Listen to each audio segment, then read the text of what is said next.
Black Maid's daughter gave her last money to an old man. She had no idea he was the Korean Mafia boss. Hello everyone. Before we begin today's story, I have a small favor to ask. Please hit subscribe and turn on the notification bell so you never miss our channel's new videos. It is quick, free, and the best way to support us in bringing you more dramatic stories. Your support means the world to us. Where are you watching from? Drop your city or country in the comments below. Thank you very much. Now, let us return to our main character.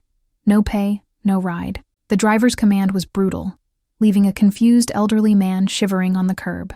12-year-old Maya froze. In her pocket sat $5, her family's entire emergency fund, essential for their survival. Using it meant no milk for dinner, but watching this cruelty felt worse. With shaking hands, Maya jammed her foot in the door and dropped her last coins into the box. She didn't know she was saving the most powerful man in Koreatown. She only knew she couldn't look away. A single, tarnished quarter can weigh more than a bar of gold when it is all you have left. 12-year-old Maya Johnson stood on the corner of the wealthiest street in Koreatown, clutching a silver cross necklace in one hand and her bus fare in the other. She watched the luxury cars glide by, wondering if anyone inside them ever worried about how they would get home. The autumn wind in the hills was different than the wind in South Central. Here on the wide avenues lined with Korean restaurants and glass towers, the breeze smelled of grilled meat and expensive perfume. It rustled through the ginkgo trees with a gentle whisper, polite and reserved. In South Central where Maya lived, the wind had teeth. It howled through cracks in the window frames and carried the scent of diesel fumes and damp concrete. Maya tightened her grip on the plastic grocery bag she carried. Inside were her mother's work clothes, a black uniform and a white apron that smelled faintly of lemon polish and bleach. Her mother, Denise, was still inside the sprawling modern mansion behind the security gates, finishing the floors. Denise had hurt her back the week before, a dull ache that turned into sharp spasms by the afternoon. So Maya had come after school, sneaking in through the service entrance to scrub the baseboards and dust the high shelves while her mother handled the heavy vacuuming. It was a secret arrangement. The homeowners, the Parks, did not like children. They especially did not like the children of the help, seen or heard. Maya adjusted her thin denim jacket. She was small for 12, with dark braids that she kept tight against her scalp to keep them out of her face. Her eyes were a deep, watchful brown, the kind of eyes that saw everything but expected nothing.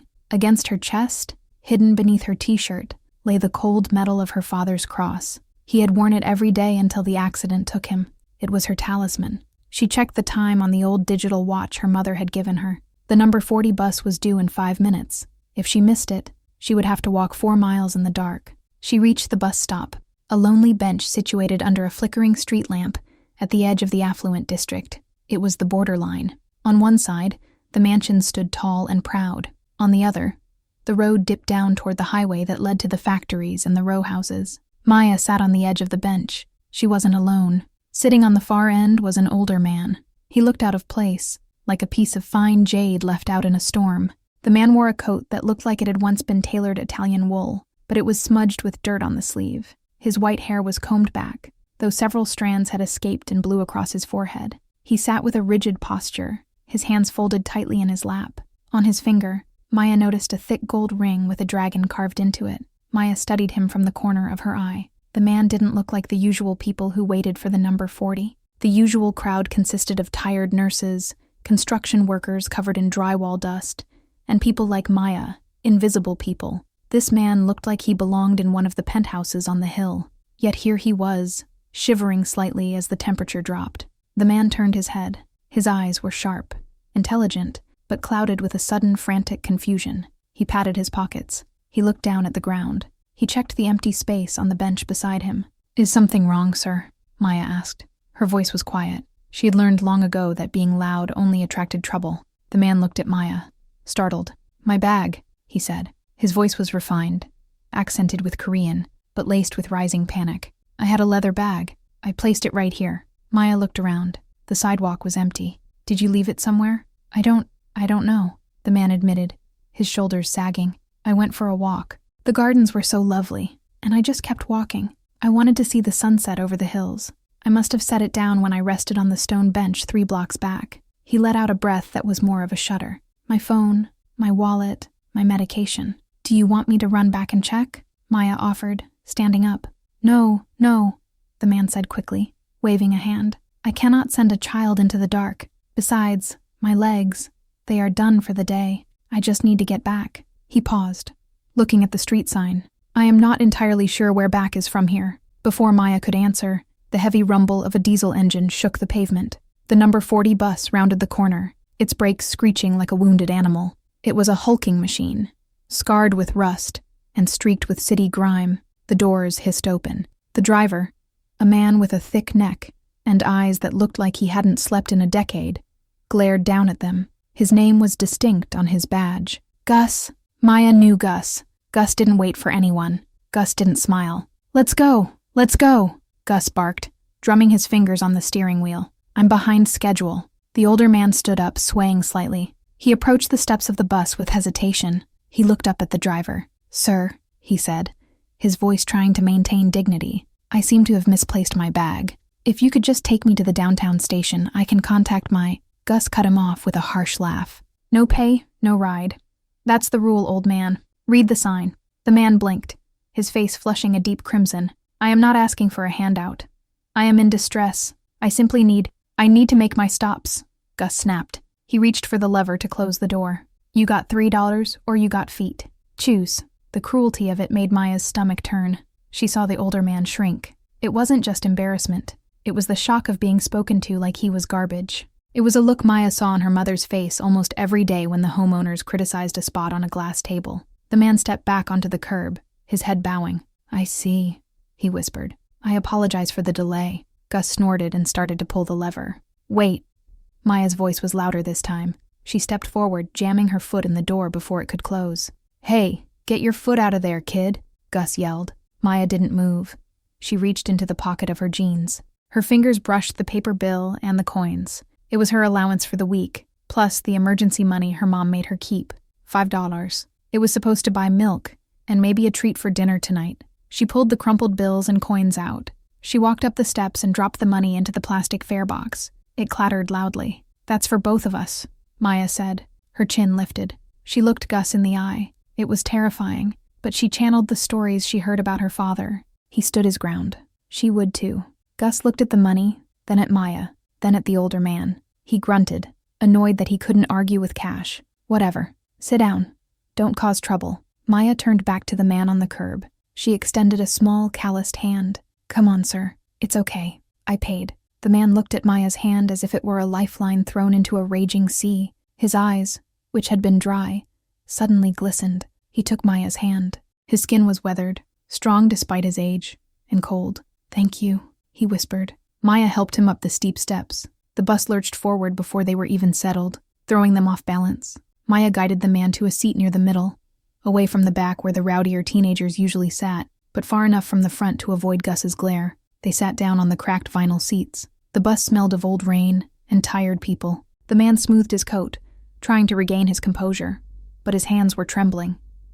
You didn't have to do that, the man said after a moment. He looked at Maya with a piercing curiosity. That was your money. It's just money, Maya said, shrugging, though her mind briefly worried about the milk. My mom says nobody should be left behind, especially not when it's getting dark. The man stared at her. Your mother sounds like a wise woman. She works hard, Maya said. She pulled her bag of work clothes onto her lap, hugging it. She says working hard keeps your head straight.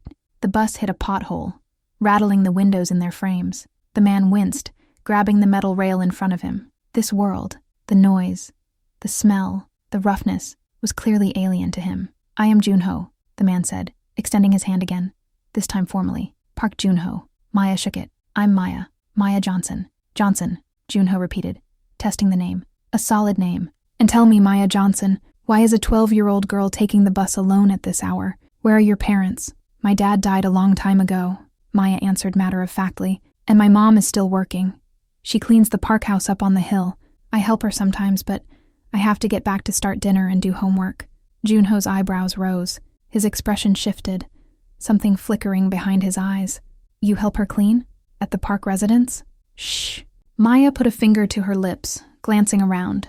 I'm not supposed to. The parks don't know. If they found out I was there, Mom could lose her job. They think kids are messy. A shadow passed over Joon-ho's face. His expression hardened, not at Maya, but at the invisible injustice of the situation. I see. They sound delightful. They pay okay, Maya said, defending the only lifeline her family had. Mom says we just have to keep our heads down and be grateful. Grateful, Joon-ho echoed, the word tasting sour in his mouth. He looked out the window as the manicured lawns of Koreatown gave way to the smaller, cramped yards of the transition neighborhoods. It is strange what we are told to be grateful for. Maya noticed the man was shivering again. The heating on the bus was broken, blowing only cold air. Without thinking, Maya unzipped her denim jacket. She wasn't wearing much underneath, just a thin white t-shirt, but she was used to the cold. Here, Maya said, taking the jacket off. Put this over your legs. It helps. Oh, my dear, I couldn't, Joon-ho protested, looking at Maya's thin arms. You'll freeze. I'm fine, Maya insisted. I'm tough. Dad's blood. She draped the jacket over Joon-ho's knees. Joon-ho touched the denim fabric. He looked at Maya, really looked at her. Past the worn clothes and the tired eyes, he saw the silver cross hanging against the white t-shirt. Is that your father's? Joon-ho asked, pointing to the cross. Yes, Maya said, her hand instinctively going to the necklace. Marcus Johnson. He was a security guard. He stopped a robbery at a jewelry store in Koreatown 15 years ago. Saved everyone inside, but she trailed off. They gave him a medal. The Korean community raised money for us. Joon-ho's breath hitched. He leaned in closer, his dark eyes widening. The confusion that had plagued him at the bus stop seemed to evaporate, replaced by a sharp, intense clarity. Marcus Johnson, Joon-ho whispered. The security guard from the Han jewelry incident. The bus screeched to a halt at a red light. The silence between them was heavy, filled with the ghosts of 15 years ago. You knew about it? Maya asked softly. Knew about it? Joon-ho's voice dropped. His hands gripped the denim jacket. Child, I was inside that store. I owned that store.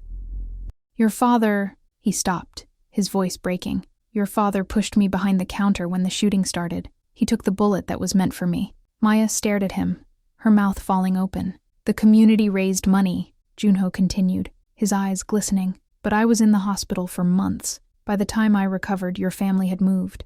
I tried to find you, but Johnson is a common name. And your mother, she never came forward to claim more help. She disappeared. Mom doesn't like charity, Maya whispered. She said Dad wouldn't have wanted us to beg. Beg?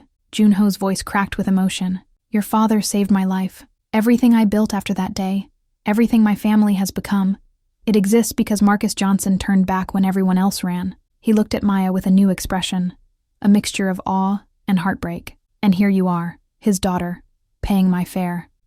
He would have done it, Maya said simply. Yes, Joon-ho murmured, gripping the denim jacket on his lap. He would have. The bus rumbled forward, entering South Central.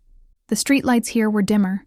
Some burnt out completely. The houses were narrow row homes, huddled together for warmth. This is my stop coming up, Maya said, gathering her plastic bag. She hesitated. Do you know where you're going, Mr. Park? The station is the last stop. It's about 10 minutes more. Joon-ho looked out at the darkening streets. He looked terrified again. The confidence of the memory had faded, leaving him vulnerable. I believe I can call a car from the station, Joon-ho said, though he sounded unsure. If there's a phone. Maya chewed her lip. The station at night was no place for anyone, let alone an older man who looked like he had money but no wallet. It was where the drug dealers hung out. It was where the desperate people slept. You can't go to the station alone, Maya said firmly. Not at night. It's not safe. I don't have a choice, child, Joon-ho said. Maya looked at the pull cord. She looked at the man who knew her father's name. She made a decision. Get off with me, Maya said. We have a phone at our apartment. My mom will be home in an hour. You can wait where it's warm. We have tea. Joon-ho hesitated. I couldn't impose. You're not imposing, Maya said. She stood up and pulled the cord. The bell dinged. You're a friend, and Johnsons don't leave friends behind. Park Joon-ho, the man they called the Dragon of Koreatown, the patriarch of an empire built on loyalty and blood, looked at the hand of the maid's daughter. He took it. Okay, Joon-ho said. Lead the way, little soldier. The stairwell of the apartment building smelled of boiled cabbage and floor wax. It was a steep climb to the 3rd floor, and Maya moved slowly, listening to the labored breathing of the man behind her. Joon-ho gripped the banister with a weathered hand, his knuckles white. The wood was rough, painted a thick institutional gray, that chipped away to reveal older, darker layers beneath. "Just one more flight," Maya encouraged, pausing at the landing. "We have the best view. You can see the city lights from the kitchen window." Joon-ho nodded, unable to speak. He was a man accustomed to elevators lined with marble and carpets that swallowed the sound of footsteps. This vertical ascent was a trial not just of his endurance, but of his understanding of the world. He had passed buildings like this in his Mercedes for decades, viewing them as vague brown blurs in the periphery of his life. Now he was inside the blur. Maya unlocked the door to apartment 3B. The lock was tricky. It required a jiggle to the left and a hard shove. The door swung open with a groan of dry hinges. "Welcome to the castle," Maya said, a small ironic smile playing on her lips. The apartment was small, barely larger than the walk-in closet in Joon-ho's penthouse, but it was aggressively clean. The linoleum floor, though patterned in a faded 1970s yellow, shone under the single overhead bulb. The walls were painted a soft cream, covered in framed drawings of flowers and pressed butterflies. Cheap art, but arranged with the precision of a gallery. Joon-ho stepped inside, pulling his coat tighter around himself. The air in the room was chilly, perhaps colder than the hallway. He noticed blankets draped over the back of the sofa and rolled up at the bottom of the drafty window frames. "Sit here," Maya instructed, pointing to a floral armchair that had clearly seen better days. A crocheted afghan was folded neatly over the arm. "I'll make tea. Do you like green tea?" "It's all we have." "Green tea would be lovely," Joon-ho said, sinking into the chair. His legs throbbed. As Maya bustled about the kitchenette, a tiny corner with a stove, a sink, and a humming refrigerator, Joon-ho let his eyes wander. He saw the details that pride tried to hide. There was a stack of envelopes on the small dining table, organized by size. The top one had red lettering, "Urgent." Beside it lay a pair of reading glasses with a taped arm. The refrigerator door was covered in magnets, but instead of photos of vacations or parties, there were coupons, dozens of them. 50 cents off bread. Buy one. Get one free tuna. It was a mosaic of survival. Maya placed a chipped mug on the low coffee table. Steam curled up, smelling of roasted leaves. "Mom will be home soon. She usually gets off at 6, but with her back, she takes the slow bus." Her back. Joon-ho took the mug, wrapping his cold hands around it. The warmth was instant and merciful. "She heard it lifting a sofa at the Park house," Maya explained, leaning against the counter. "Mrs. Park wanted the rug moved 3 inches to the left. Then she changed her mind and wanted it back. Mom didn't want to say no." Joon-ho took a sip of tea to hide the grimace that crossed his face. He knew the Parks. Min-jung Park was his nephew's wife. Min-jung was a woman who claimed to love delicate orchids, but treated people like weeds. "She should see a doctor," Joon-ho said, his voice firm. Maya looked down at her sneakers. "Doctors cost money. Mom says heating pads and aspirin work just fine." The sound of a heavy latch turning made both of them jump. The door pushed open, and a woman stumbled in. It was Denise. She was younger than Joon-ho expected, perhaps in her late 30s, but her face was etched with the gray exhaustion of someone who aged twice as fast as she should. She wore a black uniform under a heavy wool coat. She was leaning heavily against the doorframe, one hand pressed to her lower spine, her face pale and damp with sweat. "Maya," Denise called out, her voice tight with pain. "Baby, bring me the ice pack. She stopped. She saw the man in the floral armchair. Denise straightened up instantly, adrenaline overriding the pain. Her eyes darted from Joon-ho to Maya, wide with alarm. "Who is this?" "Maya, what did I tell you about letting strangers in?" "Mom, it's okay," Maya said, rushing to her mother's side to take her heavy tote bag. "This is Mr. Park. He lost his bag and Gus wasn't going to let him on the bus. He knew Dad. He was there that day." Denise blinked, the protective anger fading into confusion. She looked at Joon-ho, really looked at him. She saw the quality of the coat beneath the grime, the posture, the white hair, the dragon ring. Denise knew the look of power. She cleaned the floors of it every day, but she also saw the trembling hands and the lost expression. "Mr. Park?" Denise asked, stepping forward with a slight limp. Joon-ho set the tea down and stood up despite his aching joints. "Mrs. Johnson, please forgive the intrusion. Your daughter was my savior tonight. I found myself stranded, and she was kind enough to offer me shelter." Denise looked at Maya, a mixture of pride and worry softening her features. "She's got a good heart, too big for her own good sometimes." She turned back to Joon-ho. "I'm Denise. I apologize. The place is a mess." "It is immaculate," Joon-ho corrected her gently. "And warm." Denise let out a dry laugh as she unbuttoned her coat. "It's not warm, sir. The heater's been busted since Tuesday. We're using the oven for heat when the landlord isn't looking. She winced as she moved toward the kitchen. Can I get you something to eat? We don't have much, but I can make toast or soup. Joon-ho saw the way Denise moved. Stiff, guarded, every step a calculation of pain management. No, thank you. I have imposed enough. Nonsense, Denise said. She opened the refrigerator. From his vantage point, Joon-ho could see inside. It was stark. A half-gallon of milk, a jar of pickles, a carton of eggs, and a solitary wilting head of lettuce. The emptiness was not just a lack of food, it was a silent scream. Denise stared at the empty shelves for a second too long, her shoulders slumping. Then she pulled out the eggs.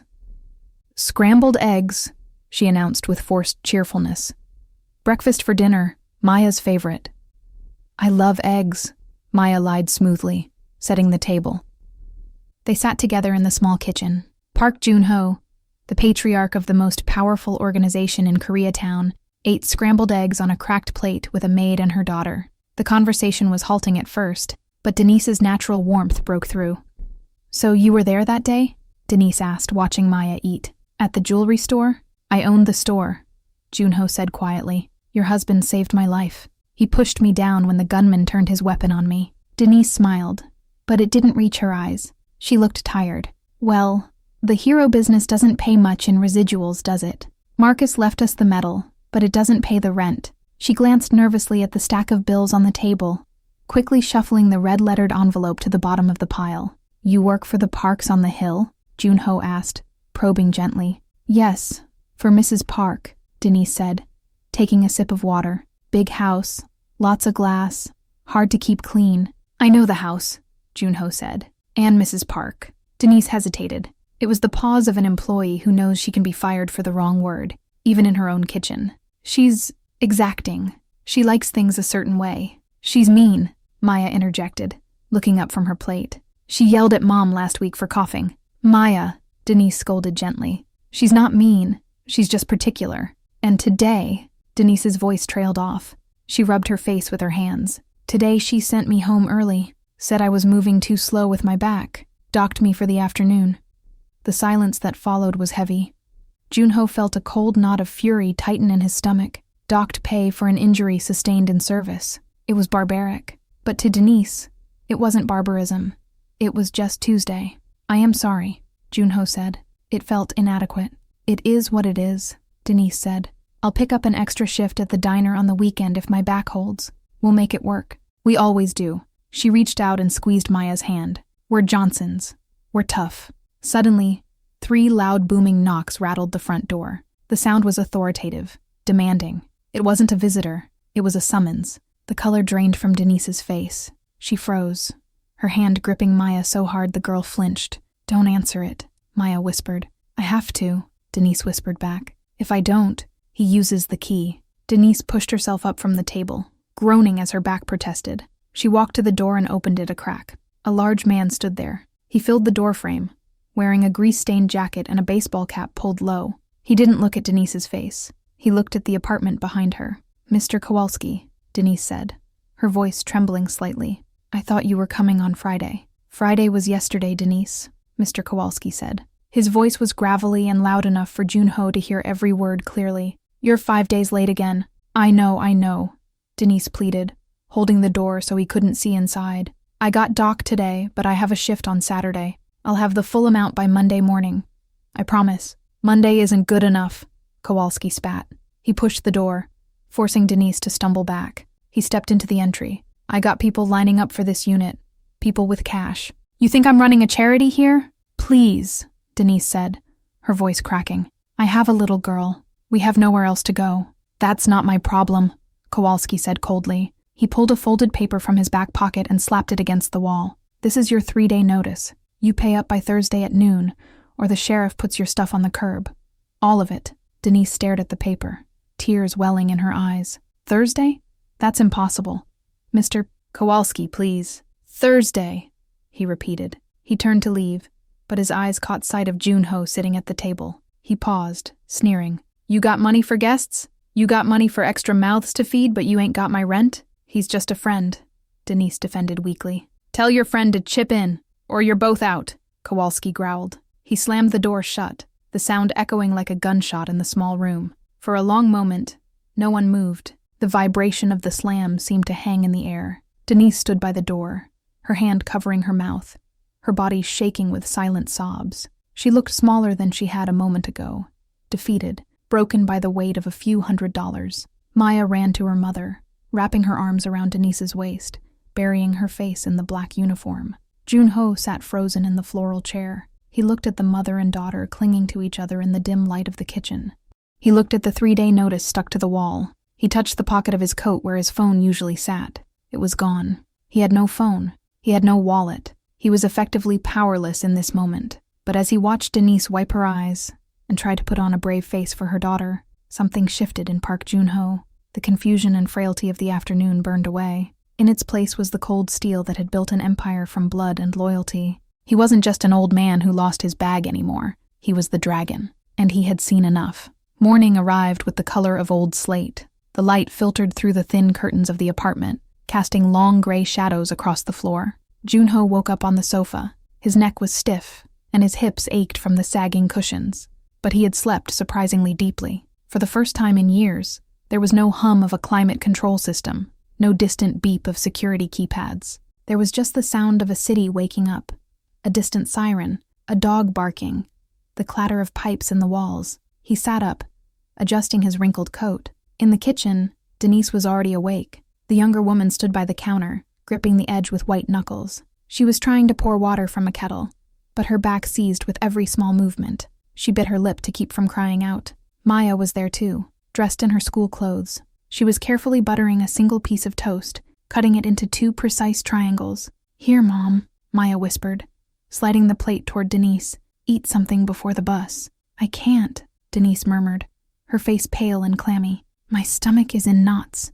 If Kowalski comes back, he won't come back until Thursday," Maya said, trying to sound brave. "We have time." Joon-ho stood up. The movement drew their attention. He smoothed his hair, which was in disarray, and walked toward them. Despite his crumpled clothes and the fatigue etched into his face, the air of authority he had summoned the night before had not vanished. It had hardened. "Good morning," Joon-ho said. His voice was steady. "Morning, Mr. Park," Denise said, forcing a weak smile. "I hope the sofa wasn't too terrible. I have to get to work, but Maya can walk you to the station on her way to school." "I will not be going to the station," Joon-ho said. He looked at the old yellowed rotary phone mounted on the wall near the refrigerator. "And neither will you. Not today." Denise paused, the kettle shaking in her hand. "I have to work, Mr. Park. If I don't show up, Mrs. Park will fire me. And if I get fired, we lose this place on Thursday for sure." "You are in no condition to scrub floors," Joon-ho stated. He walked over to the phone. "May I?" Denise looked confused but nodded. "Local calls are free, but I don't think—" Joon-ho picked up the receiver. He didn't dial 911. He didn't dial a taxi service. His fingers moved over the keypad with memory and precision, punching in a number he had known for 30 years. He waited. 1 ring. 2. "It is me," Joon-ho said into the receiver. The voice on the other end was audible only as a frantic, high-pitched stream of Korean. Joon-ho cut it off. "Stop panicking, Sung-min. I am fine." His tone was no longer that of a confused grandfather. It was the tone of a man who commanded armies with a whisper. "I am in South Central, 402 Elm Street, apartment 3B. He paused, listening. "No, do not bring the police. Do not bring an ambulance. Bring the Phantom. And Sung-min, bring the boys. I have guests." He hung up the phone with a decisive click. The silence in the kitchen was thick. Denise stared at him. Maya stopped chewing her toast. "Who is Sung-min?" Maya asked. "A very loyal man who worries too much," Joon-ho said. He turned to Denise. "Denise, I need you to trust me. Do not go to work today." "I can't just skip," Denise argued, her voice rising with panic. "I don't know who you called, but I live in the real world, Mr. Park. In the real world, if you don't work, you don't eat. I have to go." She grabbed her bag, wincing as she slung it over her shoulder. "I'm sorry. You can stay here until your ride comes. Just lock the door when you leave." "Denise, wait," Joon-ho said. He didn't shout, but the command stopped Denise at the door. "Please, give me 20 minutes. If you still want to leave after that, I will not stop you." Denise looked at the clock. Then she looked at her daughter. Then she looked at the old man who had slept on her couch. There was something in Joon-ho's eyes, a fierce, dark intelligence that made Denise hesitate. 20 minutes, Denise whispered. "Then I have to catch the 7:15. They waited. The The minutes ticked by like hours. Denise paced the small living room, checking her watch every 30 seconds. Maya sat by the window, watching the street below. Joon-ho sat back in the armchair, hands folded in his lap, staring at the peeling paint on the ceiling, as if he were planning a conquest. At the 18-minute mark, the atmosphere on Elm Street changed. It started as a vibration in the floorboards. Then came the sound. Not the rattle of the city buses or the cough of old sedans, but a deep, powerful rumble. It was the sound of precision engineering and controlled violence. "Mom," Maya said, pressing her face against the glass. "Mom, come look." "We have to go," Denise said, reaching for the doorknob. "No, Mom, look." Denise walked to the window. She looked down. Turning onto their narrow, pothole-riddled street was a convoy. 3 black SUVs, massive and gleaming, moved in a tight formation. They looked like sleek predators swimming through murky water. In the center of the formation was a long black Rolls-Royce Phantom with tinted windows. The convoy double-parked directly in front of their building, blocking the entire street. Neighbors were already stepping out onto their stoops. People were pointing. In this neighborhood, cars like that usually meant a drug raid or something far worse. "Oh my God," Denise breathed, stepping back from the window. "It's the feds. Or the cartel. Mr. Park, who is coming for you?" "My family," Joon-ho said simply. He stood up. "Shall we?" "I'm not going out there," Denise hissed, backing away. "I haven't done anything wrong. Maya, get away from the window." "Denise," Joon-ho said, his voice soft but firm. He reached out and took Denise's rough, work-worn hand. "You did the one thing that mattered. You opened your door. Now let me open mine." There was a heavy knock at the door. Not the rude pounding of the landlord, but 3 crisp, respectful raps. Maya ran to open it before Denise could stop her. Standing in the hallway was a man who looked like a weapon carved into the shape of a businessman. He was 6'4", wearing a black suit that cost more than the entire apartment building. He had an earpiece, and his face was made of granite and scars. This was Sung-min. Behind him stood 2 other men, equally large, scanning the hallway with predator's eyes. Sung-min looked at the small girl. He looked at the terrified mother. Then his eyes landed on Joon-ho. The granite face cracked. His shoulders slumped in visible relief. "Chairman Park," Sung-min said, his voice thick with emotion. He stepped into the room and bowed deeply, a full 90-degree bow of absolute respect. "We have been extremely concerned." "I know, Sung-min," Joon-ho said, walking over and placing a hand on the giant man's shoulder. "I went for a walk. It got extended. The council has been in emergency session. Your grandson flew in from Seoul," Sung-min said. He scanned the room, his eyes narrowing at the poverty, the drafty window, the meager toast on the table. "Are you injured, Chairman? Did these people..." Joon-ho interrupted, his voice sharp as a blade. "Saved my life. They are to be treated with the utmost respect. Is that clear, Crystal Chairman?" Sung-min said, straightening up. He turned to Denise. "Ma'am, my deepest apologies for the intrusion." Denise was pressed against the kitchenette counter, shaking. "Chairman Park," she whispered. "Park? Like the parks on the hill? Like Park Industries? Like the Park Foundation? We learned about them in school," Maya whispered, her eyes wide. "They own half of Koreatown. They built the hospital. She trailed off. Even at 12, she had heard the whispers, the rumors, the stories about what the Park family really was beneath the charity galas and business deals. Joon-ho turned to them. The mask was fully off now. He wasn't the frail old man on the bus. He was the dragon of Koreatown, patriarch of an empire built on loyalty and blood. "Denise," Joon-ho said, "you mentioned you work for Mrs. Park?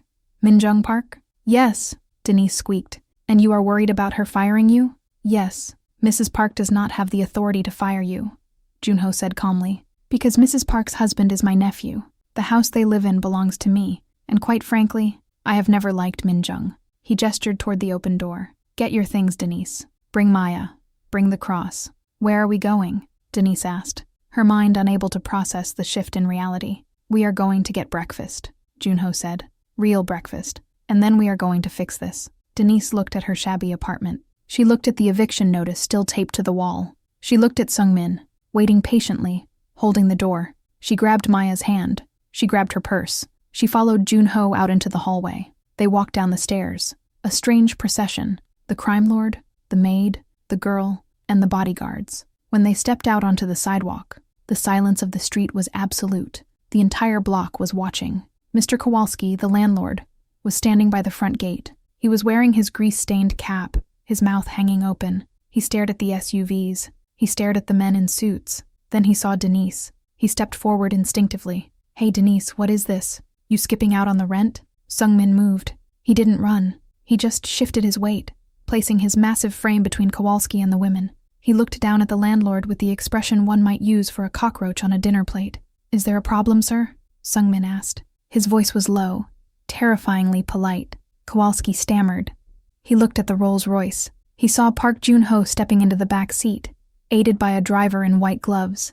He recognized the dragon ring. The color drained from his own face so fast he looked like he might faint. "No," Kowalski squeaked. "No problem. Just saying hello to the tenants."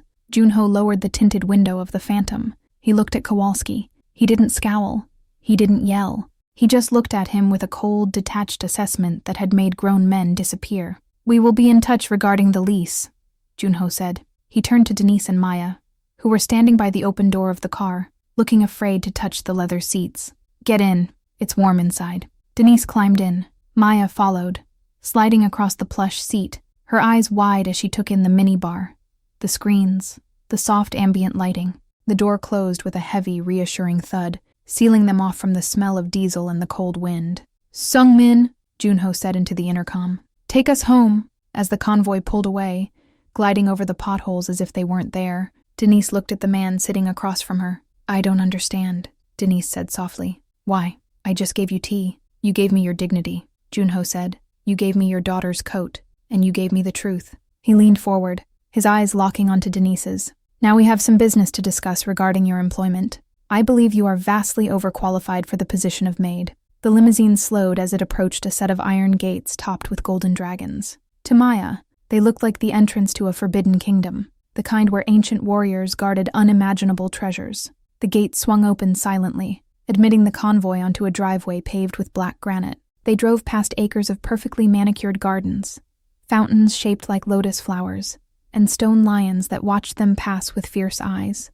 Denise sat in the corner of the leather seat, her hand pressed against the window, her mouth slightly open. She had cleaned houses for 20 years. She had seen wealth, but she had never seen this. This wasn't just money. This was power made visible. The car stopped in front of the main house, a stunning fusion of traditional Korean architecture and modern glass. It looked like a palace that had learned to breathe in the 21st century. Sung-min opened the door. "Welcome to the Park Estate, ma'am."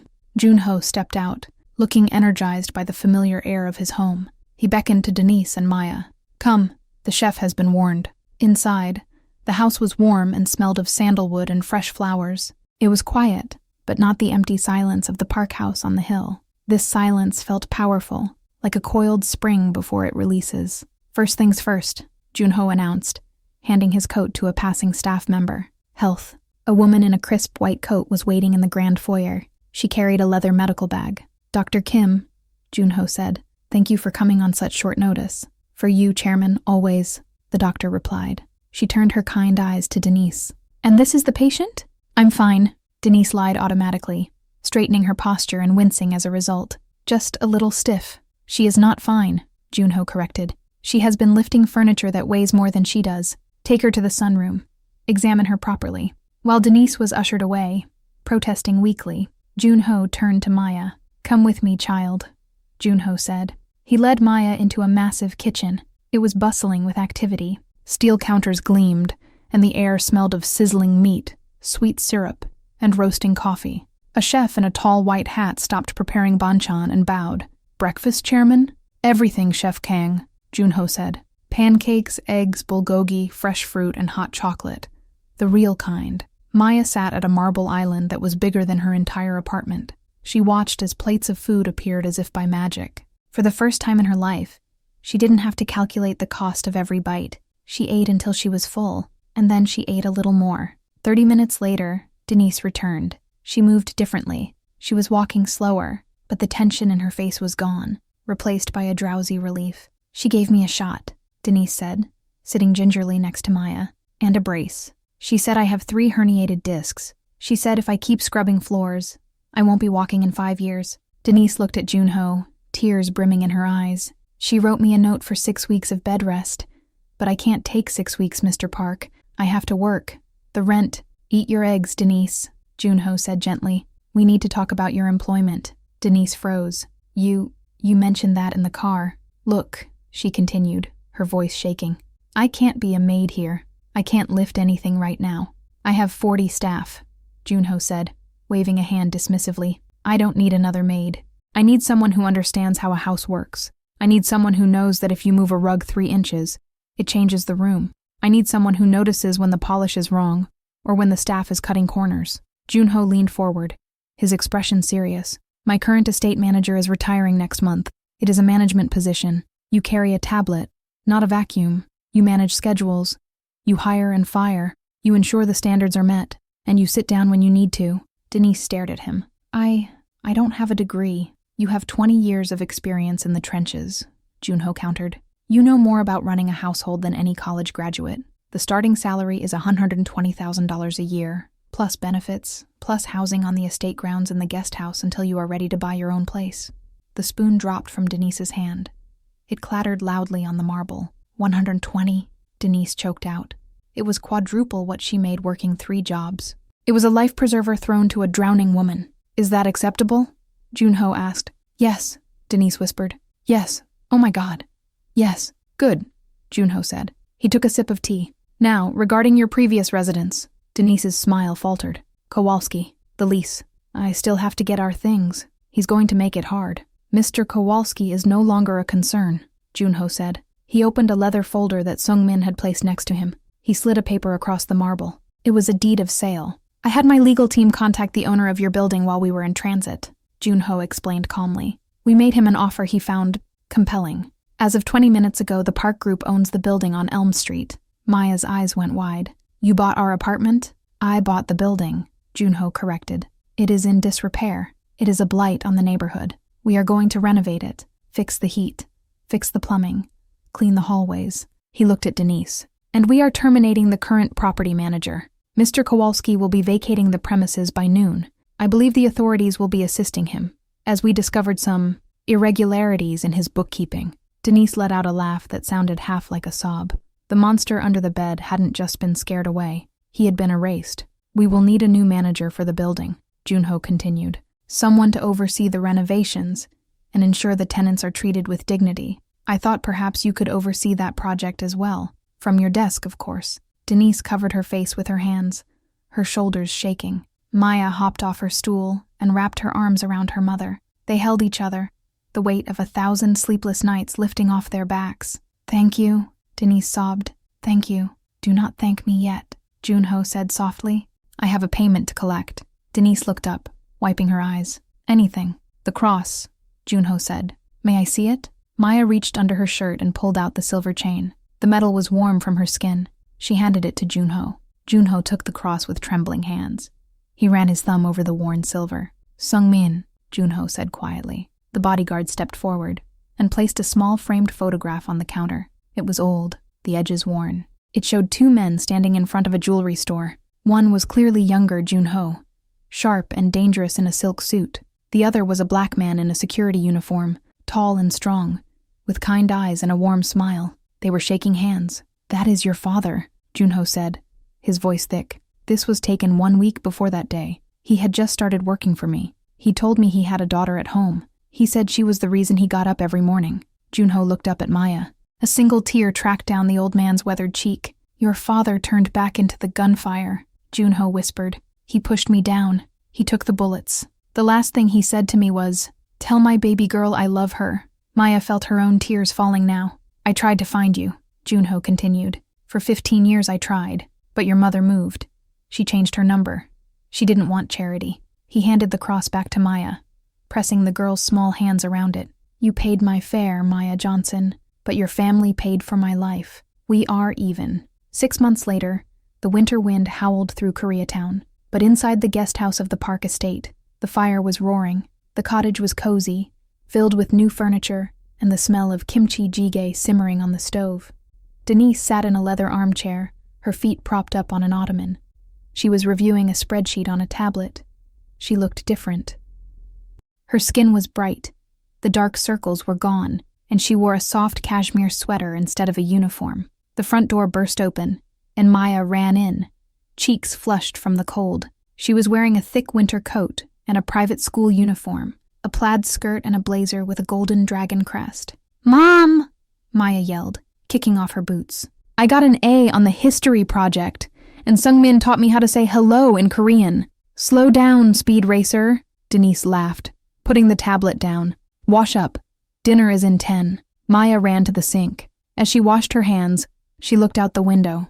Across the great garden, the lights of the main house were glowing. She could see the silhouette of Joon-ho in the window of the library, reading. Every Sunday they had dinner together. Joon-ho, Denise, and Maya. They talked about school, about the estate, about the renovations at the old apartment building where the heat now worked and the rent was fair. They talked about Marcus, and the stories grew richer with each telling. Maya dried her hands and reached into her pocket. Her fingers brushed against two things, the cool metal of her father's cross and a single shiny coin. She pulled the quarter out and looked at it.